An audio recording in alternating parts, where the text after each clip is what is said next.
Hans Kelsen foi um jurista e filósofo austríaco nascido em Praga, que na época fazia parte da Áustria. Fez seu doutorado em Viena e por isso ele é considerado o fundador da chamada, olha que coisa, Escola de Viena, formada por outros juristas positivistas, tal como o Bobbio e o Hart. Que coincidência, hein? Ele foi, na época, e ainda é, uma figura proeminente no mundo do direito. Foi o criador da Constituição Austríaca de 1920, que traçou vários institutos inovadores no direito que, depois, foram copiados por vários países europeus no pós-guerra. Sendo judeu, fugiu da Áustria para os Estados Unidos na época da ascensão de Hitler, em 1941. Mas suas teorias, mesmo assim, acabaram por influenciar todos os países da Europa e vários outros do mundo, inclusive as constituições de Banânia. Ele é um dos grandes filósofos por trás do Estado Democrático de Direito, que se tornou um modelo de Estado no pós-guerra. Mas, antes de tudo, ele foi um pesquisador assíduo voltado para a filosofia do direito. Dentre as muitas contribuições dele, a principal é o livro chamado Teoria Pura do Direito, lançado em 1934. Em que consiste a Teoria Pura do Direito de Kelsen? Bem, consiste em analisar o direito como uma ciência em si, reconhecer que seres humanos vivendo em sociedade estão fadados a entrarem em conflito e é preciso uma forma da sociedade resolver tais conflitos, para que exista uma ordem social. Kelsen percebeu que o direito, as leis, constituições, a justiça em si, são gerados por uma evolução histórica que parte de lutas políticas entre partidos, reis, presidentes, governantes e até igrejas.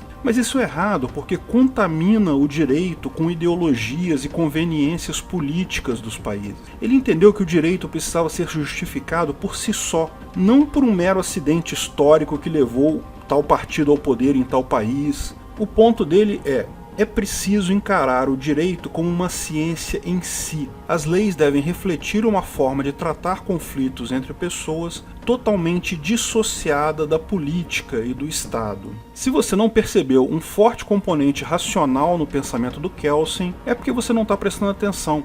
Ele está dizendo literalmente que o direito deve ser algo independente do governo, da política. Leis, normas de conduta, punições devem ser pensadas por si só, não como uma extensão do poder do Estado. Como esse cara começou com uma ideia tão próxima do jusracionalismo, um direito não estatal, um direito independente do Estado, mas ao mesmo tempo descartou o jusnaturalismo e acabou traçando as bases científicas e filosóficas do juspositivismo moderno.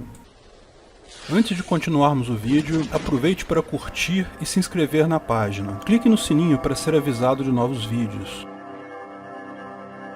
Qual é o argumento do Kelsen em favor do juspositivismo?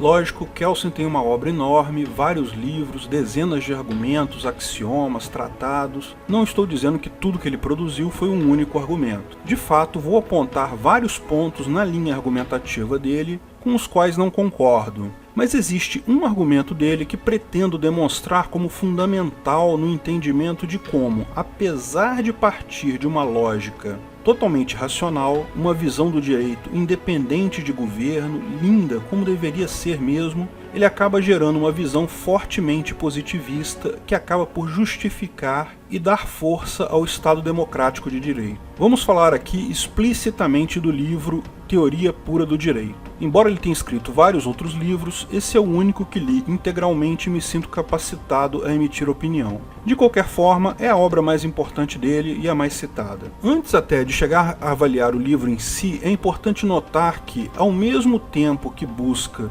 desvencilhar o direito do Estado, ele também deixa claro que o objetivo dele é desvencilhar o direito das ciências naturais, do jusnaturalismo, da moral e da religião. Por que isso? Ele levanta a velha história da guilhotina de Hume, para desacreditar o direito natural. Já explicamos em outros vídeos que todos os positivistas gostam de definir o direito jusnatural como um ser, quando, já explicamos, não é isso. O direito natural já é um dever ser. O direito jusnatural parte de normas, ou seja, de deveres ser, que já existem na sociedade. Ao contrário, vamos mostrar que a tal norma fundamental do direito do Kelsen é que é derivar um dever ser de um ser, ou seja, o direito juspositivista é quem, invariavelmente, cai na guilhotina. Mas vamos com calma. A teoria pura do direito tem uma longa introdução, em que o Kelsen descreve o que é uma norma, o que são normas jurídicas, positivas e negativas, aquelas coisas todas do direito. Descreve ato, fato, negócio jurídico, ou seja, como as normas do direito se relacionam com eventos e ações humanas. Finalmente, define o que ele chama de ordem social, que é um conjunto de normas que define como indivíduos devem se comportar face a outros indivíduos. Ele faz a distinção importante que existem várias ordens sociais desse tipo, moral, religião, sendo o direito apenas uma delas. Mas o direito distingue-se das demais, segundo a definição dele, por incluir a punição para a quebra da norma. Ou seja, não basta você dizer que fazer X é errado. Você tem que dizer que, se você fizer X, a sua punição vai ser Y. Bacana fazer um parênteses aqui que concordo que, mesmo no direito jusnatural, haver uma norma sem previsão de punição específica é uma besteira. Dizer coisas como deve-se respeitar a propriedade privada é uma besteira que não diz nada. Na melhor das hipóteses, pode-se encarar como um preceito moral, mas não como uma norma jurídica. Por outro lado, dizer que, se você estiver dentro da propriedade de uma pessoa contra a vontade dessa pessoa, o proprietário tem o direito de usar o mínimo de violência necessário para retirar você da propriedade e ainda cobrar indenização por qualquer prejuízo que tenha tido com isso. Isso sim é uma norma de direito que faz sentido, porque explica não só o que é a coisa errada, você invadir a propriedade de alguém, como também já deixa clara qual é a sanção para esse ato. Se você invadir a propriedade de alguém, se você estiver dentro da propriedade de alguém contra a vontade dessa pessoa, ele pode usar violência para te expulsar de lá e ainda cobrar eventual indenização. Mas ainda não chegamos no ponto central do livro. Após essa introdução, ele divide a teoria geral do direito em duas partes, o direito estático e o direito dinâmico. No direito estático, ele analisa como um conjunto de normas pode ser aplicado na sociedade. Lembra que, para ele, a norma já inclui a punição. Então, entenda que, quando falamos de propriedade privada derivada da ética argumentativa, por exemplo, já estaríamos incluindo o PNA ou estopel, que é algo fundamental para caracterizar uma norma jurídica. O entendimento dele é que, mesmo após definidas as normas e a forma como as mesmas serão aplicadas e punidas, esse processo ainda está carregado de casuísmo e estatismo, e isso não é bom para o direito. Ele estabelece uma série de parâmetros para como uma norma de direito deve ser aplicada na prática dentro de uma ciência do direito. Ou seja, suponha que já existe um conjunto de normas de conduta, como essas podem ser garantidas ou forçadas na sociedade. Mas essa parte é a menos interessante para nós. O ponto importante que eu quero chamar a atenção é o que ele chama de direito dinâmico. Direito dinâmico, como ele o define, é a forma como uma norma legal é gerada, ou seja, o que justifica essa norma legal. Isso é algo que é mais interessante para a gente, justamente porque ele encara essa norma como algo que deve ser independente do Estado. Infelizmente, como apontamos, ele acha também que deve ser independente do jusnaturalismo. Chega a ser até curioso que ele fala no capítulo 5 do livro dele, o capítulo sobre dinâmica jurídica, que a forma de definir normas jurídicas deve ser sempre pela argumentação, pela lógica, com base no argumento. A primeira vez que eu li esse livro, ainda na época da faculdade, nem prestei atenção nisso. Mas agora, quando estava relendo algumas partes marcadas dele para fazer esse vídeo,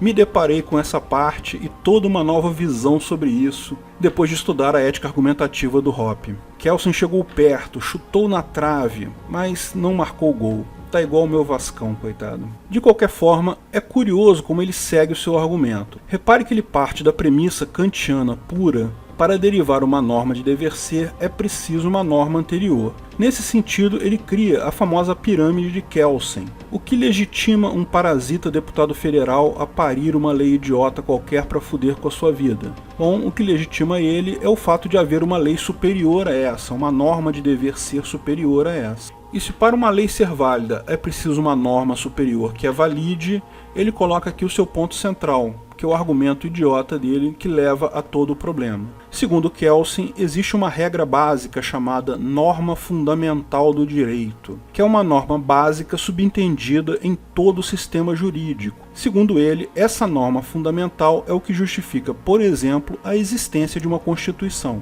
Pensa bem, se uma norma tira a validade de uma norma anterior formando uma pirâmide, o que valida a norma básica, a Constituição, o pico dessa pirâmide? O argumento dele para isso é que a sociedade precisa de um conjunto fixo definido de normas jurídicas. Isso é uma norma por si só. Na visão dele, se uma sociedade precisa de um conjunto de normas para ter ordem, isso justifica a criação de um conjunto de normas, que é a ponta da pirâmide e que justifica todas as demais normas. Mas, seu Hans Kelsen, isso não é derivar um dever ser de um ser? Bom, pois é. Como expliquei no vídeo sobre a guilhotina de Hume, apenas algumas vertentes do justnaturalismo caem na guilhotina, mas todo o justpositivismo cai na mesma guilhotina, porque deriva sempre um dever ser de um ser.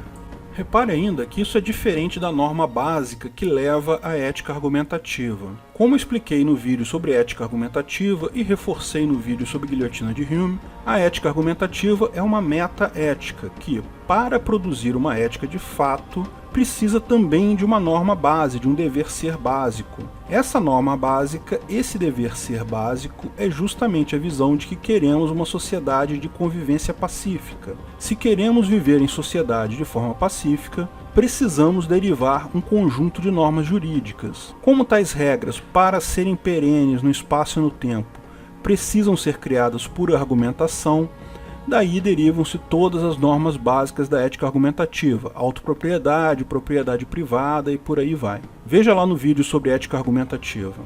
Repare a diferença óbvia da norma fundamental do Kelsen. A norma fundamental dele não pressupõe a convivência pacífica, não pressupõe um interesse, deixa claro que é um ser, que deve haver um ordenamento social. Isso abre caminho para soluções coercitivas impostas pelo Estado. Ele mesmo escreveu a Constituição da Áustria, que impõe regras coercitivas sobre o povo de lá. Mas, além dessa diferença com relação ao objetivo, existe uma diferença no escopo dessas normas.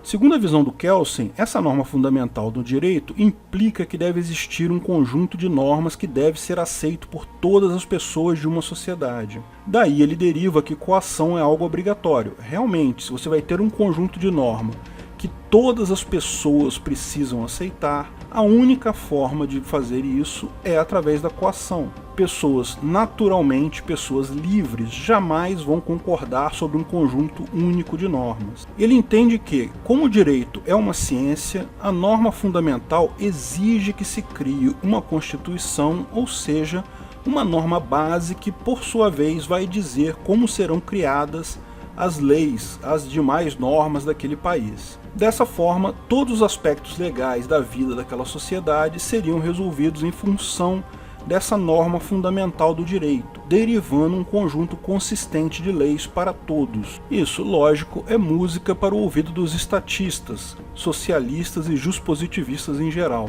Permite que se escreva o tal contrato social do Hobbes, como o governo quiser, mantém a justificativa de estados e governo. Kelsen ainda vai mais longe e diz que acredita que deveria haver uma Constituição global, delegando poderes no mundo todo para países e estados, de forma que todos estariam num ordenamento jurídico único global. Lógico, dá para perceber o nível de afundamento do pé na lama positivista do cara, né? O ponto dele para isso é que, se o direito é uma ciência, é algo racional, deve haver um conjunto ótimo de normas. Como esse conjunto de normas ótimo seria criado, é indiferente. Deve ser definido pela Constituição, mas é óbvio que há um padrão ideal no mundo todo para definir esse conjunto de regras. Repare mais uma vez na diferença para a ética argumentativa, que, por definição, busca apenas um mínimo ético. Na visão justnaturalista, a visão libertária, busca-se a liberdade máxima. Não se deve impor um padrão de normas específico ideal para todas as pessoas do mundo,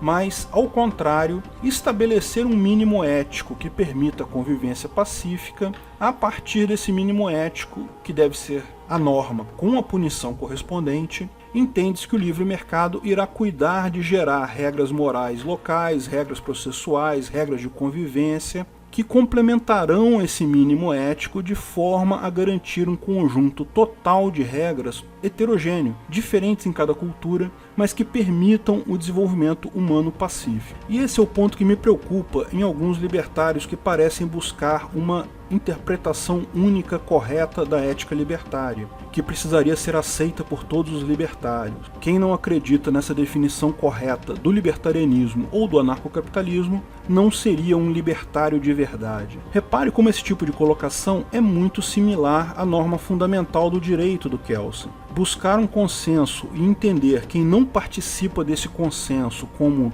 não sendo um libertário é basicamente entender errado o libertarianismo. Ok, você pode criar um grupo, pode chamar esse grupo de um nome e dizer que quem não concorda com a constituição daquele grupo não faz parte do grupo. Isso pode até evoluir para uma empresa de segurança privada que tem essa base normativa. Mas o libertarianismo vai além disso. Todas as pessoas no mundo são libertárias por definição do libertarianismo. Todos nós já nascemos anarcocapitalistas, até o mais ferrenho socialista.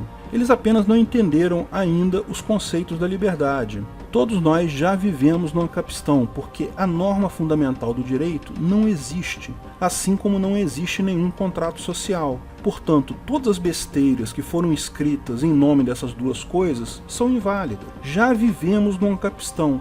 O que existe por aí são várias gangues mafiosas que querem te convencer que o ordenamento jurídico delas é o único que é válido, e que eles são diferentes de todas as outras máfias que também têm o ordenamento jurídico delas por aí. Não se confunda com mais uma dessas gangues tentando convencer todo mundo que o seu entendimento do anarcocapitalismo, da ética libertária, é melhor e mais profundo e correto que o de fulano ou beltrano.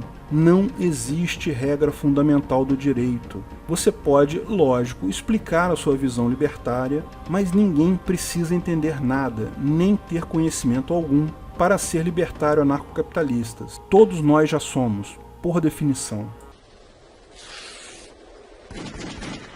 Obrigado por assistir nosso vídeo. Comente abaixo se tiver dúvidas ou sugestões de novos temas.